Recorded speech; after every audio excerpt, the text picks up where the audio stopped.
السلام عليكم ورحمة الله وبركاته.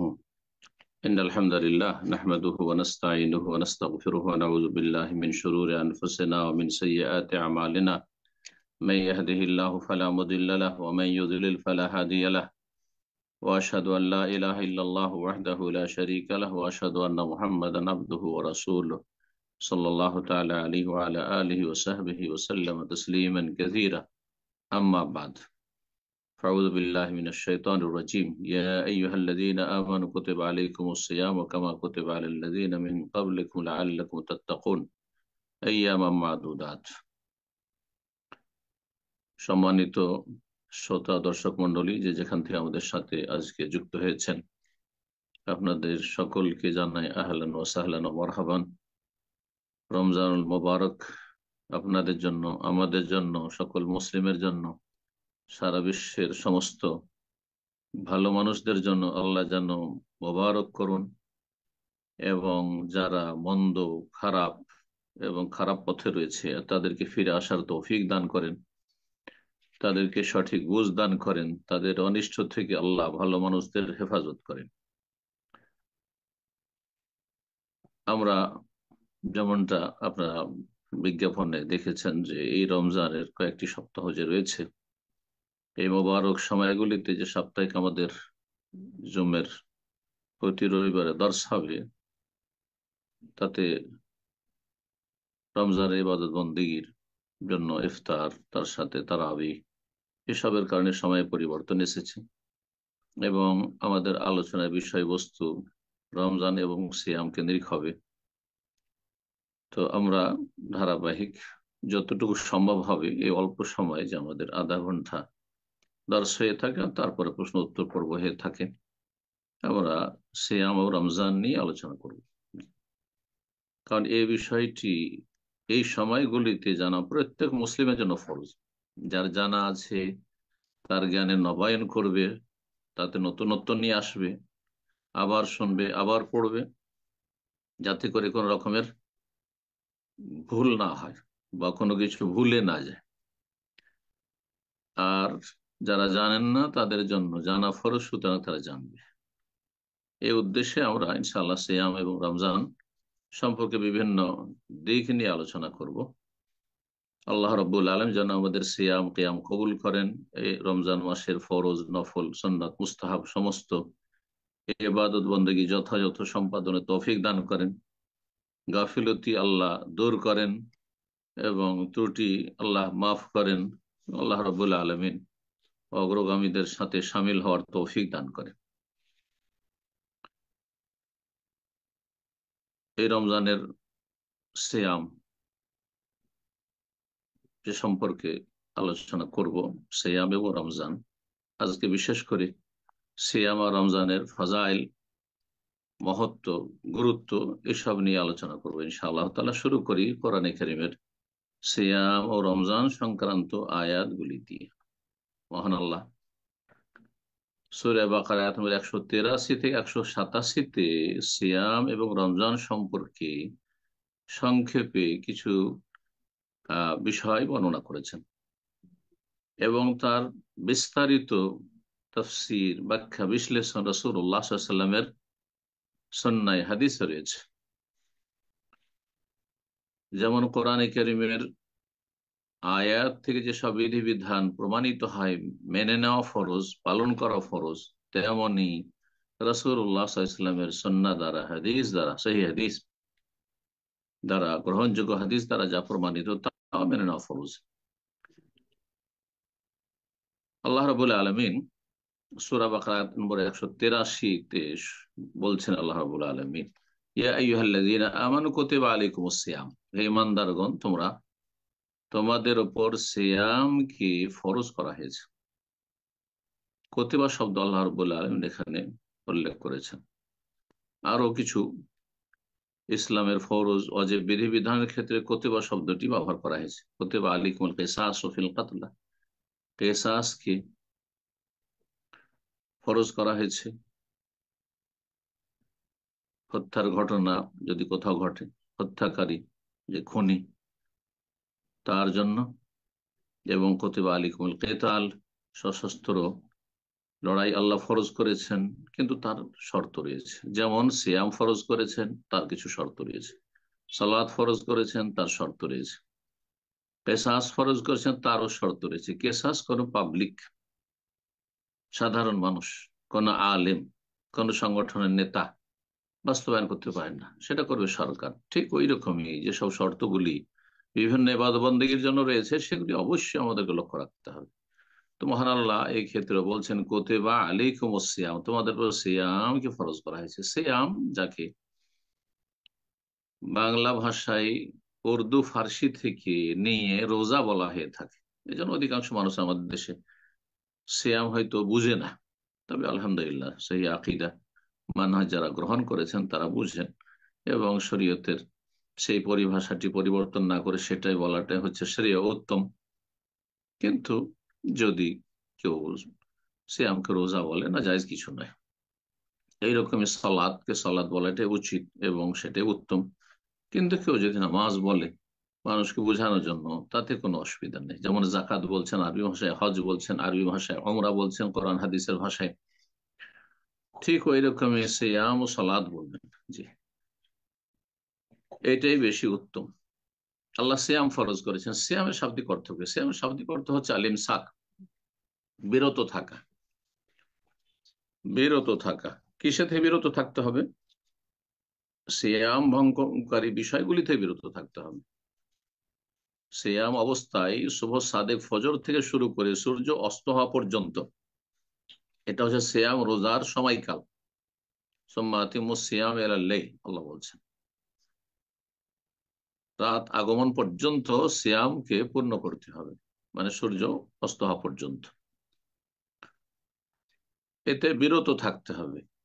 কিসে থেকে বিরত থাকতে হবে? এক নম্বরে হচ্ছে যে রোজা ভঙ্গকারী বিষয়গুলি থেকে বিরত থাকতে হবে। আপনি এমন কিছু করবেন না যাতে সিয়াম নষ্ট হয়ে যায়। আর সিয়াম নষ্টের বিভিন্ন কারণগুলি রয়েছে, ইনশাআল্লাহ তাআলা আমরা আগামীতে আলোচনা করব, অথবা আজকে আমরা সংক্ষেপে বলার চেষ্টা করব। আল্লাহ তৌফিক দান করেন। আর আরেকটি দিক রয়েছে যেটা অনেকেই খেয়াল করেন, মনে করেন যে যদি শুধু পানাহার বন্ধ করে দিই, যৌনাচার বন্ধ করে দিই, সিয়াম ভঙ্গকারী বিষয়গুলি যদি আমরা না করি, তাহলেই সিয়াম রোজা হয়ে গেল। না, রোজা হইল, কিন্তু যদি আপনি এমন কিছু করেন যেগুলিতে রোজা সিয়াম দুর্বল হয়ে যায়, একেবারে কমজোর হয়ে যায়, কোনো কাজের থাকে না, আপনি হয়তো 10% নাকি পেলেন না আপনি সিয়াম রেখে। এর কারণ কি? এই কারণগুলি আপনাকে জানতে হবে, যে কোন কোন কারণে সিয়াম আপনার ক্ষীণ হয়ে যায়। যেমন আপনি শরীর স্বাস্থ্য সম্পর্কে জানছেন, যে কি কি কারণে মানুষের প্রাণ নাশ হয়, মানুষ মরে যায়, সেগুলিতে আপনি নিজেকে বাঁচিয়ে রাখবেন। আপনি মরে যাওয়া থেকে আপ্রাণ চেষ্টা করছেন নিজেকে বাঁচাবার, দীর্ঘদিন বেঁচে থাকার জন্য। ঠিক তেমনি কি কি কারণে মানুষ অসুস্থ হয়ে যায়, দুর্বল হয়ে যায়, ক্ষীণ হয়ে যায়, অচল হয়ে যায়, এগুলি একজন মানুষ মানুষ হিসাবে নিজের স্বাস্থ্য সম্পর্কে খুব সচেতন। বিশেষ করে আজকালকার জামানায়, হ্যাঁ, ইসলাম সব কিছুই জানে না, কিন্তু দুনিয়া আর স্বাস্থ্য সচেতনতা যথেষ্ট বুঝে, যথেষ্ট। তো আপনি শরীর স্বাস্থ্য বুঝছেন, যেটা 50-60 বছরের, তাও আপনার হাতে নেই, যে কোনো সময় মৌতের পরোয়ানা আসতে পারে। আর আপনি আপনার ইবাদত বন্দেগী বুঝবেন না, যে কোনটাতে একবার ইবাদত নষ্ট হয়ে যায়, সে রোজা নষ্ট হয়ে যায়, কোনটাতে রোজা দুর্বল হয়ে যায়, অবশ্যই জানতে হবে। বরং এটি আগে জানতে হবে, এটাই আপনার আখেরাতে সম্বল হবে, কবরের জীবনে আপনার সম্বল হবে। এই আমলি কাজে আসবে, আমল ছাড়া কোনো কিছু কাজে আসবে না। সেখানে পয়সার কাজে আসবে না, যদি পয়সা আল্লাহ সন্তুষ্টের জন্য নিজে খরচ না করে যেতে পারে। সিয়াম গুরুত্বপূর্ণ ইবাদত, সুতরাং সিয়াম ভঙ্গকারী বিষয়গুলি যেমন জানা ফরজ, তেমনি সিয়াম দুর্বলকারী বিষয়গুলি জানা ফরজ। সিয়াম তাহলে বিরত থাকতে হবে রোজা নষ্টকারী বিষয় থেকে, এবং বিরত থাকতে হবে রোজা সিয়াম দুর্বলকারী বিষয়গুলি থেকে। রোজা দুর্বল করে কিসে? আল্লাহর ফরজ ওয়াজিবে ঘাটতি হলে রোজা দুর্বল হয়ে যায়। রোজা রমজানের দিনে বা রাতে আপনি কি করছেন? এমন কিছু করছেন যাতে ফরজ ওয়াজিবে ঘাটতি করছেন, অথবা নষ্ট করছেন, পালন করছেন না। জামাতে আপনি সালাত পড়লেন না, জোহরের সময় ঘুমিয়ে থেকে গেলেন, আসরে ঘুমিয়ে থেকে গেলেন, বা ওয়াক্ত পার করে দিলেন, বিভিন্ন যে ফরজ ওয়াজিব দায়িত্ব রয়েছে দায়িত্ব পালন করছেন না আপনি। যেখানে কোথাও আপনি বা চুক্তি করেছেন যে শ্রম দিবেন আর বেতন দিবেন আপনি, সেখানে বেতন তো পুরোপুরি নিচ্ছেন কিন্তু ডিউটি ঠিকভাবে করছেন না আপনি, তাহলে আপনার ওয়াজিব নষ্ট করছেন। এইভাবে যদি কেউ ফরজ ওয়াজিবে ঘাটতি করে বা নষ্ট করে, অথবা হারাম নাজায়েজে লিপ্ত হয়, রোজা অবস্থায় বিভিন্ন হারাম কাজে, চোখের হারাম করলেন, কানের হারাম, জবানের হারাম, গীবত করলেন, চুগলখড়ি করলেন, মিথ্যা কথা বললেন, ঝগড়া ফাসাদ করলেন, তর্ক বিতর্ক করলেন, আর মানুষকে কষ্ট দিলেন, ইত্যাদি ইত্যাদি, আল্লাহর হক নষ্ট করলেন, মানুষের হক নষ্ট করলেন, বিভিন্ন গুনায় লিপ্ত হলেন, এতে সিয়াম অত্যন্ত দুর্বল হয়ে, যত পাপ বাড়বে তত সিয়াম আপনার রোজা দুর্বল হয়ে যাবে। সুতরাং পাপ মুক্ত হইতে হবে, আর পাপ মুক্ত জীবন যাপনের নাম হচ্ছে তাকওয়ার জীবন, লাআল্লাকুম তাত্তাকুন। এটি হচ্ছে সিয়াম রোজার উদ্দেশ্য। সিয়াম ফরজ করা হয়েছে প্রতিটি উম্মতের উপর, এই জন্য আল্লাহ বলছে কামা কুতিবা আলাল্লাযিনা মিন ক্বাবলিকুম, যেমন ফরজ করা হয়েছিল তোমাদের পূর্বের জাতিগুলির উপর। আম্বিয়া রাসূলগণ সিয়াম রোজা রেখেছেন।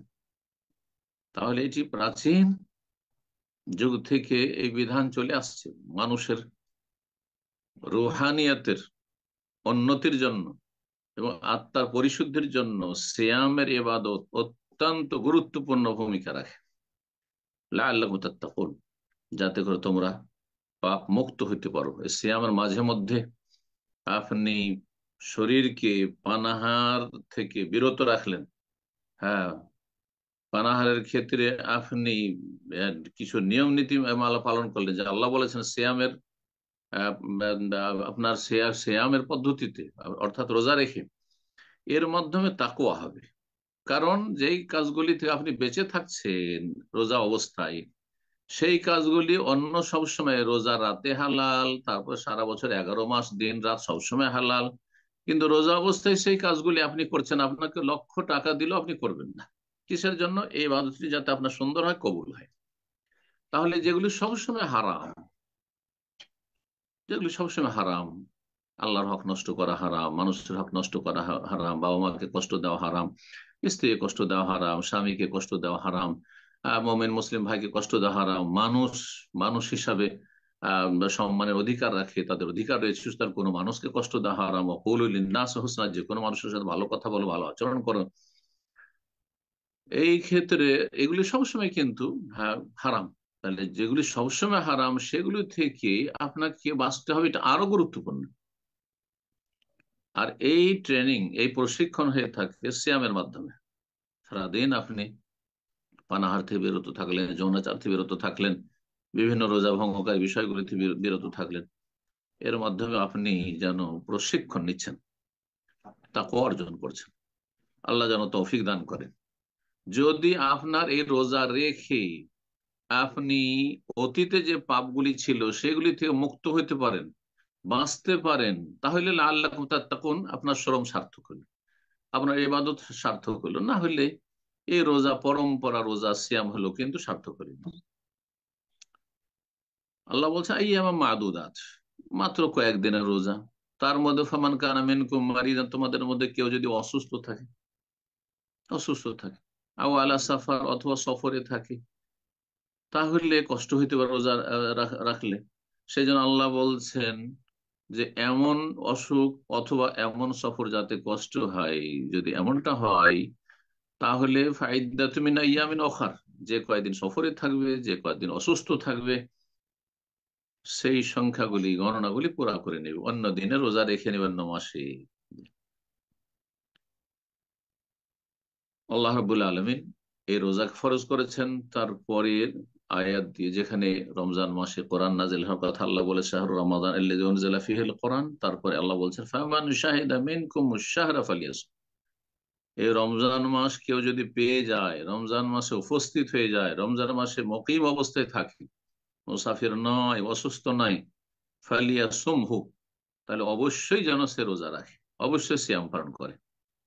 তারপরে আবার সেই ছাড়ের কথা বর্ণনা করেছেন, দুইবার বর্ণনা করেছেন, ওমান কানা মারিদান আও আলা সাফার ফাইদ্দাতুম মিন আইয়ামিন উখার, অসুস্থ হলে, সফরে থাকলে অন্য দিনের সংখ্যাগুলি পূরণ করবে।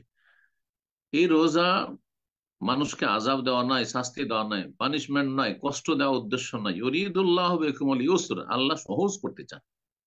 যেখানে মুশকিল সেখানে আল্লাহ সহজ করেছেন। ওয়ালা ইউরিদু বিকুমুল উসর, আল্লাহ কঠিন করতে চান না। আল্লাহ রাব্বুল আলামিন যিনি সৃষ্টি করেছেন মানুষকে, তিনি জানছেন মানুষের জন্য এই রমজানের 30-29টি দিনে পানাহার থেকে বিরত থাকা বেশি উপকারী, না পানাহার করা সবসময় গোটা বছর পানাহার করা আর লাগামহীন খাওয়া দাওয়া আমোদ ফুর্তি করা, এটা বেশি উপকারী? আল্লাহ জানছেন যে মাঝে মধ্যে আহ শরীরকে একটু পানাহার থেকে বিরত রাখা এটি মানব জীবনের জন্য বেশি উপকারী দিনের দিক থেকে, দুনিয়ার দিক থেকে। সেই জন্য আল্লাহ রাব্বুল এই রোজা সিয়ামকে ফরজ করেছেন। বলে তুকমালুল ইদ্দাহ, আল্লাহ বলছে সংখ্যা পূরণ করো। 29 হলো, রমজান 29 হলো, সেটাই সংখ্যা পূরণ হয়ে গেল, কোনো ঘাটতি হলো না। 30 হলে 30 পুরা করো। বলে তুকাব্বিরুল্লাহ আলা মা হাদাকুম, আল্লাহ তোমাদেরকে হেদায়েত নসিব করেছেন। অসংখ্য মানুষ, সংখ্যাগরিষ্ঠ মানুষ পৃথিবীর দিশেহারা, পথভ্রষ্ট, গোমরা, জাহান্নামের পথে রয়েছে। পাপকে তারা বেছে নিয়েছে, তাদের প্রকৃতি বিকৃত হয়ে গেছে। হ্যাঁ, অন্যায় কাজই তাদেরকে ভালো ভালো লাগে, পাপই তাদেরকে ভালো লাগে, নোংরামি করতে ভালো লাগে, নোংরা জিনিস খেতেই ভালো লাগে। আল্লাহর হেদায়েত যে নসিব হয়েছে, এটি আল্লাহর বড় নিয়ামত, সবচেয়ে বড় নিয়ামত। যতই সুখের জীবন যাপন করেন না কেন দুনিয়াতে, যদি হেদায়েত নসিব না হয় তো মরলেই জাহান্নাম, এতে কোনো সন্দেহ নেই, কোনো সন্দেহ নেই। আর যতই দুনিয়ার কষ্টে থাকেন না কেন, 50-60 বছর, যদি আপনি ঈমান এবং হেদায়েত তৌহিদ সুন্নাহর উপর থাকেন, তাহলে জান্নাত পাবেন, এতে কোনো সন্দেহ নেই আল্লাহর রহমতে। আল্লাহ আমাদেরকে জান্নাতি হিসাবে কবুল করে, জাহান্নামের আযাব থেকে রক্ষা করে। সুতরাং আল্লাহর বড়ত্ব মহত্ব ঘোষণা করো, আল্লাহ শুকরিয়া আদায় করো। হেদায়েত সবচেয়ে বড় নিয়ামত, সুতরাং তার শুকরিয়া সবচেয়ে বড় হইতে হবে। বলে আল্লাহকুম তাশকুরুন, তাই আল্লাহ বলছেন যাতে তোমরা শুকরিয়া আদায় করো, শুকর গুজার হও। আয়াত নম্বর 185 সূরা বাকারার। আর আয়াতগুলির দিকে যাচ্ছে না। রমজানের বৈশিষ্ট্য, অনেক বৈশিষ্ট্য রয়েছে, অনেক ফজিলত রয়েছে। তার মধ্যে একটি ফজিলত সুনানে নাসাই, মুসনাদ আহমদে রয়েছে, আতাকুম রমাদান শাহরুন মুবারক, এই মাস হচ্ছে বরকতের মাস, মুবারক মাস, বরকত আর বরকত। এই রমজান মাসের যদি হক আদায় করেন, ফরজ আদায় করেন, আর হারাম নাজাইজ থেকে বেঁচে থাকেন, সুন্নত মুস্তাহাব যদি যথাযথ চেষ্টা করেন পালনের, তাহলে এই মাস আপনার আমার জন্য মোবারক হবে, বরকতপূর্ণ হবে, বরকত হাসিল করতে পারবেন। কিছু সময় আল্লাহ বরকত রেখেছেন, কিছু স্থানে আল্লাহ বরকত রেখেছেন, আর কিছু আল্লাহর সৃষ্টি আছে এমন যেগুলিতে বরকত রেখেছেন। তো সেদিকে গেলে লম্বা হয়ে যাবে, কিন্তু বরকত নিজের পক্ষ থেকে, হ্যাঁ, কাল্পনিক ভাবে আবিষ্কার করা যায় না। হ্যাঁ, যে যাতে ইচ্ছা তাতে আমরা বরকত ধারণা করিলাম, এটা হচ্ছে বেদাতি বা শিরকি তাবারক, শিরকি বরকত। কিন্তু যাতে আল্লাহ বরকতের কথা বলেছেন, অবশ্য বারাকা রয়েছে। এই রমজান মাসে লাইলাতুল কাদারে বরকত রয়েছে, শাহরুল মুবারক, ফারাদাল্লাহু আলাইকুম সিয়াম, আল্লাহ সিয়াম ফরজ করেছেন এই রমজান মাসের, মুবারক মাসে। তুফতাহু ফি আবওয়াবুস সামা, এই মাসে আকাশের দরজা খুলে দেওয়া হয়। ওয়াতুগলাকু ফি আবওয়াবুল জাহিম, জাহান্নামের দরজা বন্ধ করে। অন্য রিওয়ায়াতে রয়েছে তুফতাহু ফিহি আবওয়াবুল জান্নাহ, জান্নাতের দরজা খুলে দাও, জান্নাতেরও দরজা খোলা হয়, আকাশেরও দরজা খোলা হয়। ও তোকাল্লু ফি মারাদাতু শায়াতিন, বিতাড়িত শয়তান গুলিকে শেকলবদ্ধ করে বেঁধে রাখা হয়, যার ফলে যারা মুসলিম সমাজের পাপী তাপী তারাও অনেকটা ভালো মানুষ হয়ে যায়, তারা অনেকটা সংযত এই রমজান মাসে হয়ে যায়। রমজান মাসে চালচলন অনেকটা ভালো হয়ে যায়, রমজান মাসে মসজিদ ফুল হয়ে যায়, কারণ শয়তানকে বেঁধে দেওয়া হয়েছে। লিল্লাহি ফিহি লাইলা, আল্লাহর একটি বিশেষ রাত রয়েছে রমজান মাসে, খায়রুম মিন আলফি শাহর, হাজার মাস অপেক্ষা উত্তম। রাসূল বলছেন মান হরিমা খায়রা, এটা থেকেও যদি কেউ বঞ্চিত হয়ে যায়, ফাকাদ হরিমা, সেই ব্যক্তি একেবারে হতভাগা। এর মতো হতভাগা বঞ্চিত কেউ নেই, সে আল্লাহর রহমতে বঞ্চিত। রাসূলুল্লাহ সাল্লাল্লাহু আলাইহি ওয়াসাল্লাম এই হাদিস সুনান নাসাই, মুসনাদ আহমদ, যেমনটা বললাম। সহিহ মুসলিম আর একটা হাদিস রয়েছে, আবু হুরায়রা রাদিয়াল্লাহু তাআলা আনহু বর্ণনা করেন যে ইজা জা রমজান, রমজান মাস যখন আসে, ফুতিহাত আবওয়াবুল জান্নাত, জান্নাতের দরজা খুলে দেওয়া, গুল্লিকাত আবওয়াবুন নার, জাহান্নামের দরজাগুলি বন্ধ করে দেওয়া, সুফিদাতি শায়াতান, কে বেঁধে রাখা হয়। সহিহ বুখারীতে অন্য ভাষায় রয়েছে ইজা দাখালা শাহর রমজান ফুতিহাত আবওয়াবুস সামা, আকাশের দরজা খুলে দেওয়া হয়। তাহলে বিভিন্ন হাদিস একসাথে মিলালে আকাশেরও দরজা খোলা হয়, আকাশ থেকেই যেহেতু রিজিক, বরকত, রহমত আল্লাহ নাজিল হয়, আকাশের দরজা খোলা হয় উদ্দেশ্যে। আর জান্নাতের দরজা খোলে যাতে জান্নাতে যাওয়া সহজ হয়ে যায় মুমিন মুমিনাতের জন্য, জাহান্নামের দরজা বন্ধ হয়ে যাতে জাহান্নামে যাওয়া কঠিন হয়ে যায়। ওয়াগুল্লিকাত আবওয়াবু জাহান্নাম, জাহান্নামে তো দরজা বন্ধ করে দেওয়া, সুলসিলাতিশ শায়াতিন, শয়তানকে শিকলাবদ্ধ করে দেওয়া হয়। আরেকটি হাদিস সুনানে তিরমিজি, নাসাই, ইবনে মাজাহ রয়েছে, আল্লাহ আলবানী রাহিমাহুল্লাহ হাসান বলেছেন হাদিসটিকে। আবু হুরায়রা রাদিয়াল্লাহু তাআলা বর্ণনা করেন ইযা কানা আউয়ালু লাইলাতিন মিন শাহর রমাদান, রমজান মাসের প্রথম রাতে সুফিদাতিশ শায়াতিন, শয়তানকে শিকলাবদ্ধ করা হয়, ওমারাদাতুল জিন, এবং বিতাড়িত জিনগুলি, বদমাইশ জিনগুলি, তাহলে জিনদের মধ্যে ভালো মন্দ রয়েছে, মুমিন মুমিনাত জিনদের মধ্যে রয়েছে, তাদেরকে বাধা হয় না, কারণ তারা আমাদের আরো ইমান আমলকে সহযোগিতা করে। যেমন সমাজে বা বাড়িতে যদি ভালো মানুষ থাকে, নেক মানুষ থাকে, তাহলে যারা একটু গাফিল তাদের সহযোগী হয়, তাদের আরো উৎসাহিত করে ভালো আমলের ক্ষেত্রে, ওই রকমের জিন। অগল্লিকাত আবওয়াবুন, জাহান্নামের দরজা বন্ধ করা হয়, ফালাম ইউফতাহ মিনহা বাব, কোন দরজা জাহান্নামের খোলা হয় না। এর অফতিহাত আবওয়াবুল জান্নাত, জান্নাতের দরজাগুলি খুলে দেওয়া হয়। ফালাম ইউগলাক মিনহা বাব, রমজান মাসে জান্নাতের কোন দরজা বন্ধ রাখা হয় না। ওয়ায়ুনাদি মুনাদিন, আকাশ থেকে, আল্লাহর পক্ষ থেকে একজন আহ্বানকারী ডাক দিয়ে থাকে, আহ্বান করে, আল্লাহর ফেরেশতা, মালায়েকা, ইয়া বাগিয়াল খাইরি আকবিল ওয়া ইয়া বাগিয়াশ শাররি আকসির, হে কল্যাণের সন্ধানীরা, হে ভালো মানুষরা, ভালো মানুষদের সম্বোধন করে, আকবিল, আরো এগিয়ে আসো, অগ্রসর হও, আরো ভালো কাজ করো, যত পারো ভালো কাজ এগিয়ে আসো। ওয়া বাগিয়াশ ওয়া ইয়া বাগিয়াশ শাররি, আর মন্দ লোকদের সম্বোধন করে বলেন ফেরেশতা, হে মন্দের সন্ধানীরা, হে অসৎ লোকেরা, হে পাপিষ্ট লোকেরা, যারা পাপ তলাশ করে বেড়ায়, পাপের আড্ডা তলাশ করে বেড়ায়, কোথায় পাপ আছে আর পাপীরা আছে, কোথায় আহ, পাপের সুযোগ পাওয়া যাবে, অন্যায়ের সুযোগ পাওয়া যাবে, এইরকম যারা তলাশে থাকে, অসৎ লোক অসৎ জায়গা তলাশ করে, অসৎ মানুষদেরকে তলাশ করে, তাদেরকে রমজান মাসে আল্লাহর ফেরেশতা আল্লাহর নির্দেশে ডাক দেন, আকসের, ক্ষান্ত হও, থামো, এখনো থামো, এতে তোমাদের কল্যাণ রয়েছে।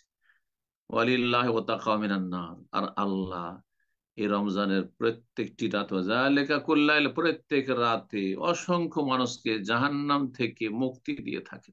প্রত্যেক রাতে আল্লাহর পক্ষ থেকে এই ঘোষণা হয় যে আজকে এত সংখ্যায় জাহান্নামীকে জান্নাতি বলে ঘোষণা করা হলো, যেহেতু তারা তওবা করে রবের দিকে ফিরে এসেছে, মসজিদ মুখী হয়েছে, আখেরাত মুখী হয়েছে, সংশোধন করেছে। জি, আল্লাহ রব আমাদের সকলকে সংশোধন করা তৌফিক দান করেন, পাপ মুক্ত হওয়ার তৌফিক দান করেন। কথা আর না বাড়িয়ে, আরো অনেক ফজিলত হাদিস রয়েছে। রমজানের ফজিলত শুধু বললাম, সিয়ামের ফজিলতে বেশ কিছু হাদিস রয়েছে, ইনশাআল্লাহ তাআলা আগামী পর্বে আলোচনা করব। এখন যে বিষয়গুলি আমাদের জানা জরুরি, শেষখানে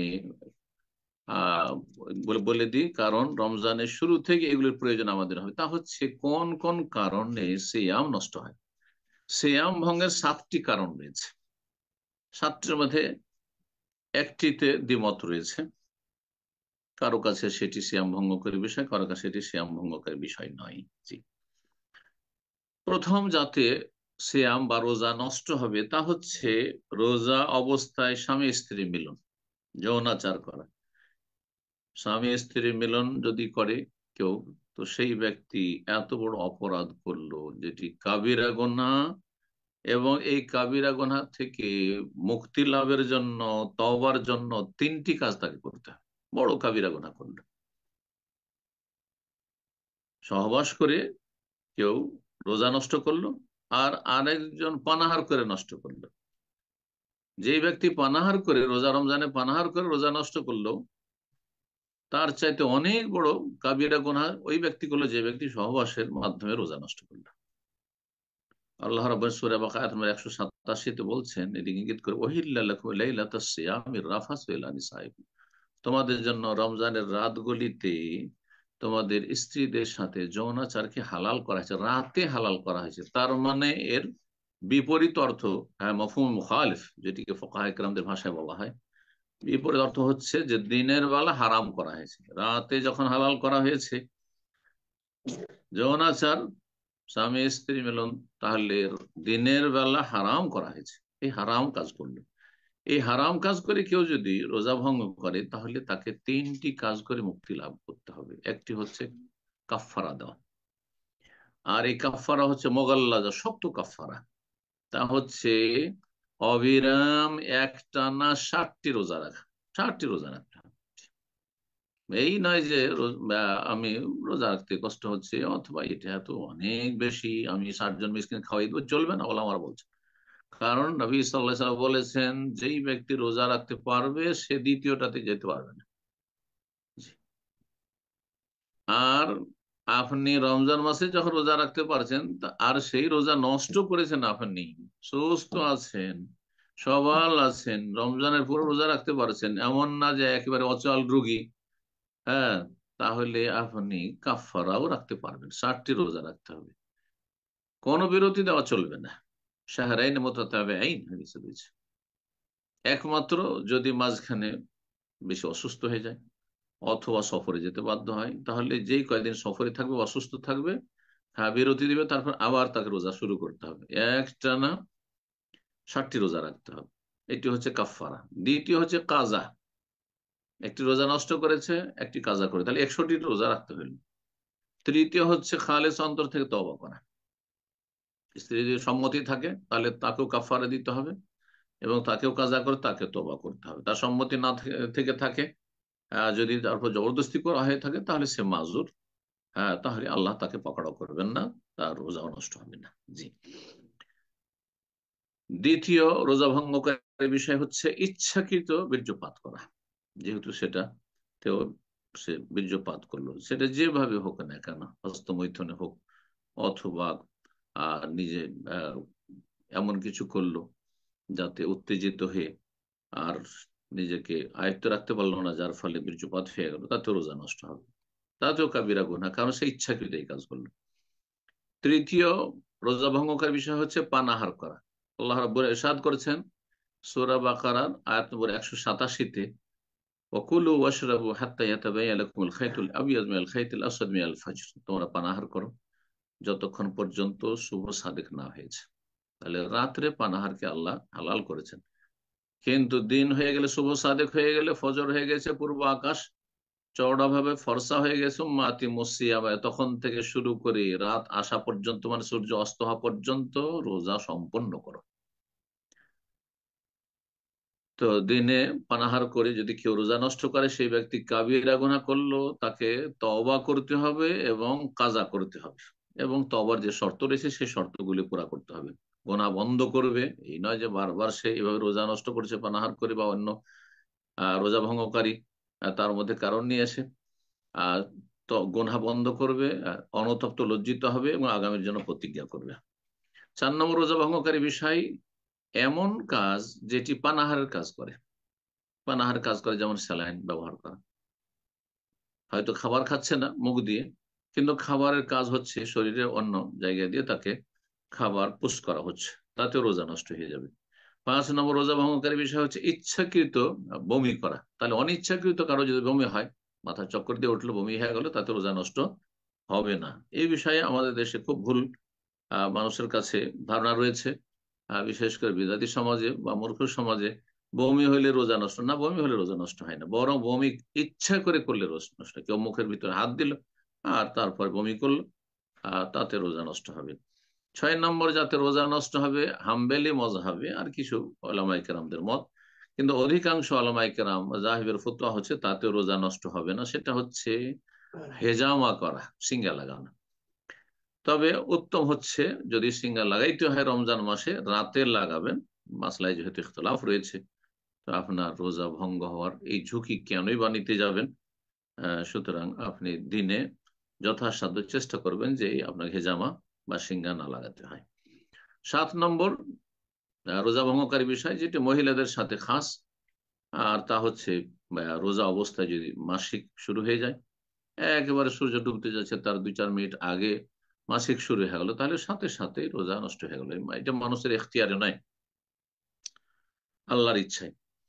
এইরকমই গর্ভবতী মহিলা আর যদি বাচ্চা ভূমিষ্ঠ হওয়ার ব্লিডিং শুরু হয়, প্রসূতির ব্লিডিং শুরু হয়ে যায়, তাতেও রোজা নষ্ট হয়ে যাবে। এই ছিল রোজা ভঙ্গের কারণগুলি, 7টি আপনাদের সামনে বর্ণনা করলাম। আর রমজান মাসের কিছু বৈশিষ্ট্য, ফজিলত, মহত্ব বর্ণনা করলাম। রব্বুল আলামিন যেন আমাদেরকে এই রমজান মাসের প্রতিটি মুহূর্তকে ভালো কাজে, নেক কাজে লাগাবার তৌফিক দান করেন, এবং সমস্ত গুনাহ থেকে সব সময় বেঁচে থাকার তৌফিক দান করেন।